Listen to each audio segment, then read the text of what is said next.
Some of the caliber of the nominees, is it really inspiring confidence looking at the international landscape at such a moment for Kenya? Yeah, traditionally, in all countries, you will always have in the foreign service, you will have people who are political appointees, and you will have people who are career diplomats. Okay. And I think in this time, in the choices, you'll see that there is a larger number of career diplomats than political appointees. And that's the way, in fact, usually you'll hear when the US ambassador is sent here, they'll say, oh, that's a career diplomat. No, that's a political appointee. That's the reality in every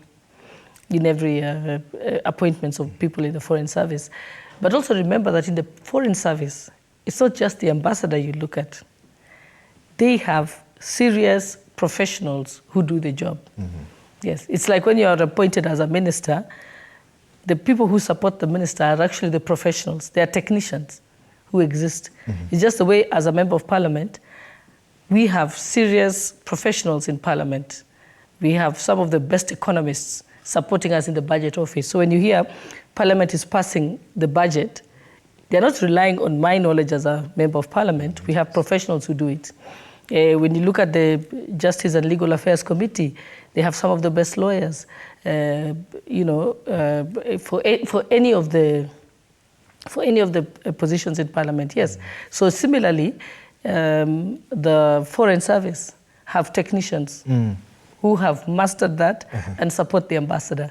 So you don't look at the ambassador, you look at who is supporting the ambassador. Yeah. But Mheshimiwa, when someone cannot articulate or define what GDP is to the appointing committee, do you think that perhaps on that one, they need to be perhaps, a rethinking of the decision?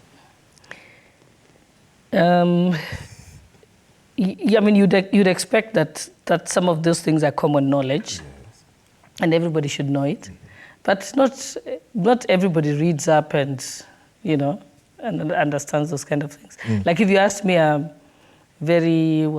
question on health, I probably won't be able to answer you because I'm not a doctor. But if you ask me something legal, I will be able to answer it. Yes. Do you think that one should have experience in the diplomatic corps if they were to take up such a position? In fact, what usually happens is, what you don't realize is when the ambassadors are appointed, you are actually sent for 3 months to the Foreign Service Institute. Did you know that? Yes, I did. And the School of Government, yes. KSG. So actually, after that, they don't, in fact, the ones that were appointed before have just reported to their stations because they had to go through the training. So they do go through the training to prepare them. It's just the way when I become a member of parliament, we are taken through an induction and trained. So as good a lawyer as I am, I didn't understand many things that happened in parliament. I also had to learn.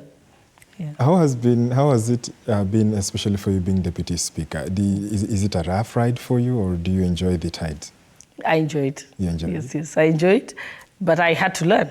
I mean, I keep on asking, standing order number, what is that, and getting used to it. So, yes. So I think after doing the 5 years before, I now sort of get a grip of it. But I can't say that I understood the workings of Parliament when I first joined Parliament. In fact, the current clerk of the National Assembly, I remember my friend Justice Njoki Ndungu, when I joined Parliament, she tells me, you better talk to Njoroge. He's the professor of understanding what happens in Parliament. And I immediately reached out to him when I joined Parliament, and he taught me the ropes of what goes on. I said, so how do we do this, and how do I get this, and so on. And also Honorable Pukose, member for Endebess. I call him Mwalimu, because I would ask him, so under what standing order can I raise this? And then he'd tell me, So, yeah, so every job you learn. Yeah. Brilliant.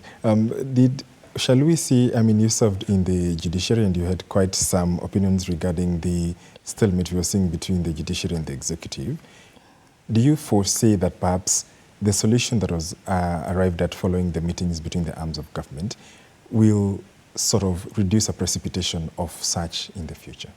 Yes, I think what needs to happen, and the judiciary over the years always have what they call the colloquiums, and they have trainings and meetings and so on.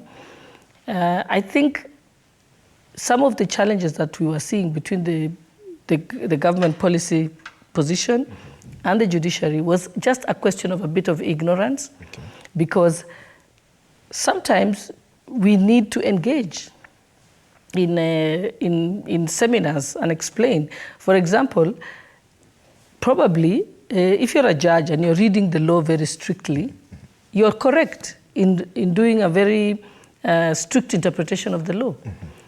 But then with a bit of more training and exposure, then you will realize something. For example, just for the judges to know that Malaysia has done it, Singapore has done it. Affordable housing is in the US, social housing, the US, the UK, all countries have it. And the only way that you can actually begin to develop affordable housing is by making sure that the population is able to